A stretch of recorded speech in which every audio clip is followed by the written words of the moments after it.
And you say Shot City, Shot City, Shot City. I'm coming home again. Do you think about me now and then? Yeah. Do you think about me now and then? 'Cause I'm coming home again. Okay, so going on AV Chicago is definitely a beautiful experience. It's so important because it really just showcases the racial injustices that happen in American society as well as the resistance. I'm so happy to be going on this trip with all women of color. One day, when the glory comes, it will be ours. It will be ours. Oh, one day.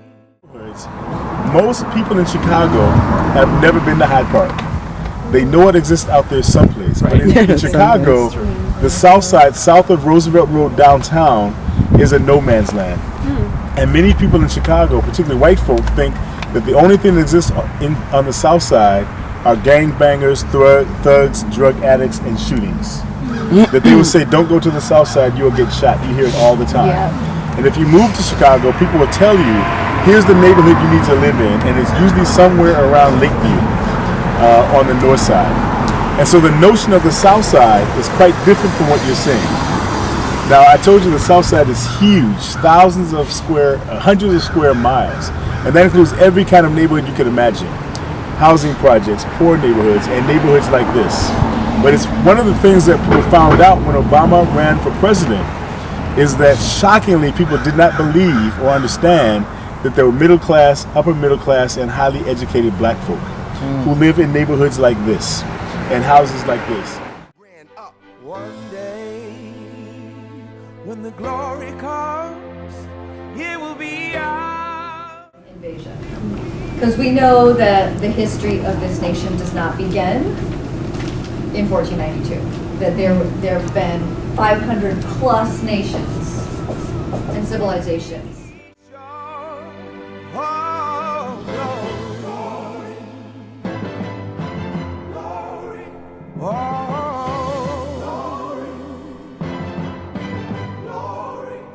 Now the war is not over, victory isn't won, but we'll fight on to the finish, and then when it's all done, we'll cry glory, oh glory,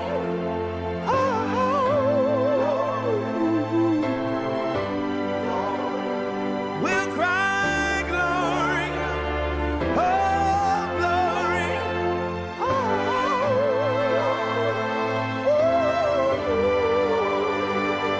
Selma is now for every man, woman, and child. El Rescate, which is the housing program that I work for, is a project of the Puerto Rican Cultural Center.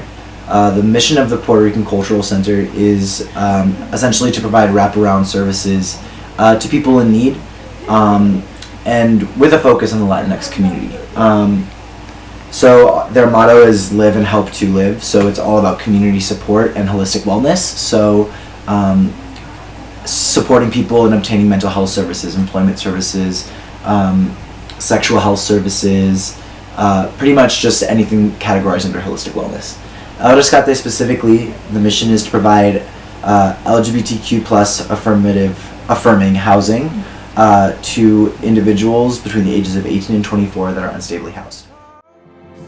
It will be ours, it will be ours, oh, one day, when the war is won, we will be sure, we will be sure, oh,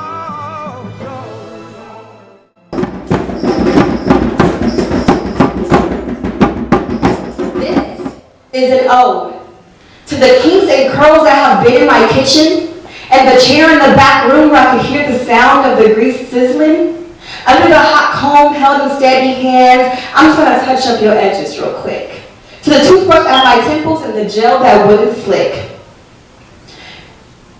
All the strands that are as unruly as I am, why do you think all the greatest rebels rocked a fro? If you can't tame the mane, then you can't tame the soul.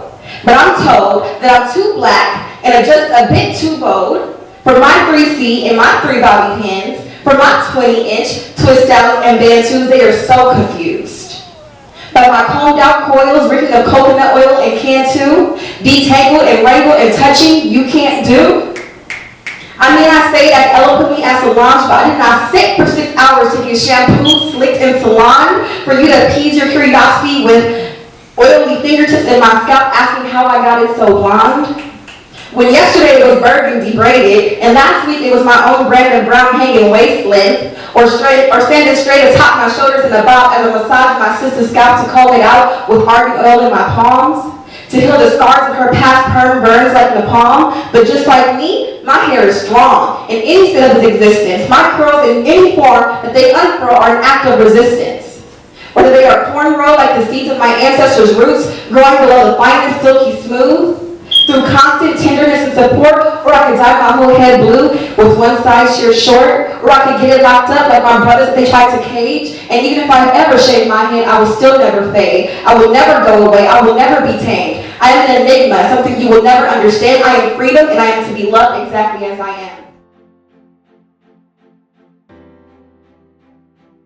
am. So when it comes to abolition, or envisioning a world without police or prisons, people really struggle with that when they first engage that concept, and they often ask, like, well, then what, right?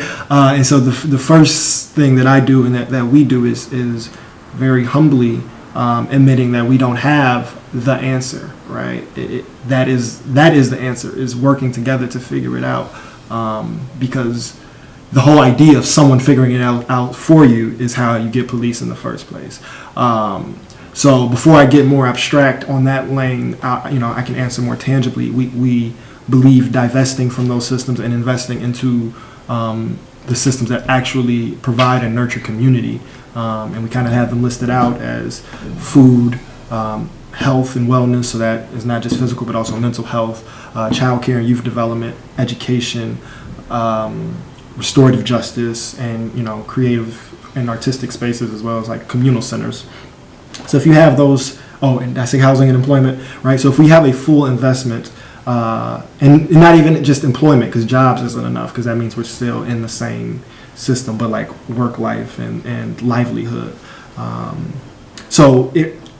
believe wholeheartedly that if today, literally, we close down all police and prisons and gave all of those resources to those things, we would be in a better place very soon, right? Maybe not that first day, but sooner than later would be better than what it is right now.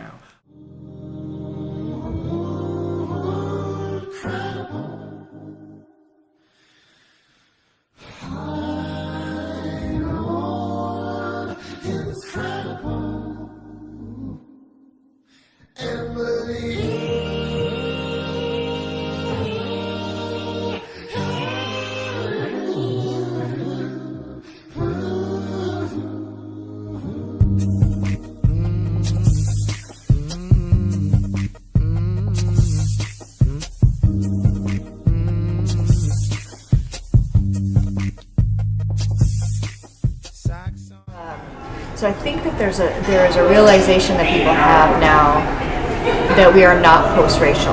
Like whatever illusions of that during the Obama presidency have been, and I think they were already being shattered even when Obama was there, right, with all the pushback he got.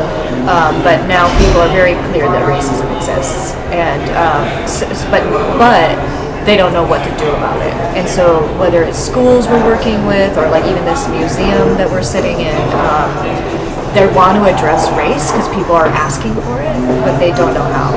And so they're asking us to come in and help them understand more. And so we're just more and more busy. And so that means then that we don't, I think there was a time in our organization where we kind of had to prove or like make a case that racism still exists. Now we don't really have to do that. People know it does. We just now say, how does it operate, or what is it exactly, and what do we do about it? Stay around, yeah. Ooh, I used to kill him with the long hair. Mama hair salon, doing perms out the armchair. Yeah, we're working late, he treat the girl like it's a timeshare. I would mow some lawns, fold my wands like a lawn chair. Now I'm the same way. Overtime, all the time, every night. Ready my blessing, I'm ready, I'll wait. Never let the pressure get in my way. Never let the block get in my way. Make the whole song do it. So at the end of the war, people are getting now discharged, but a lot of their homes have been taken over by white neighbors. Sometimes they lost property to the banks, and they're not able to return to their communities. And so the government tried to send Japanese incarcerees throughout the U.S. in a policy of scattering as to weaken the ethnic ties and break up the communities. So the official policy was that Japanese former incarcerees could live in the same areas, but they shouldn't associate, they shouldn't speak the Japanese language, and sometimes they were banned from forming community associations and subject to state monitoring and policing by institutions meant to kind of weaken those ties. Stick around, yeah. 79, 79, 79, hey, 79, 79, 79, hey, 79, 79, 79, hey, hey, hey. 79, 79, 79, hey. 79. Citywide, citywide, citywide, hey. Citywide, citywide, citywide, hey. Citywide, citywide, citywide, hey. Citywide, citywide, citywide, hey. Citywide, citywide, citywide, citywide, citywide, citywide, citywide, citywide, citywide, citywide, citywide.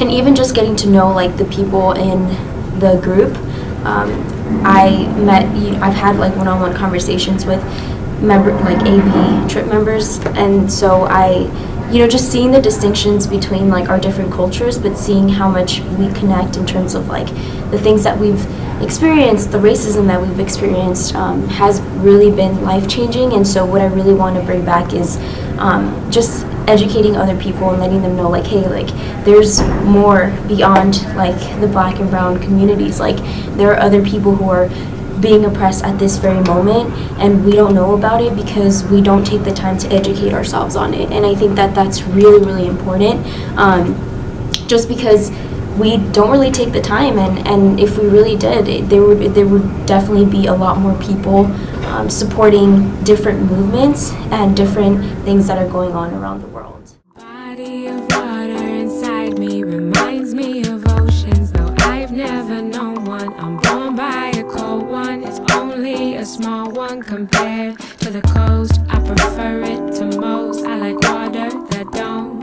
burn my eyes when they open. I won't let you criticize my city like my skin. It's so pretty. If you don't like it, just leave it alone.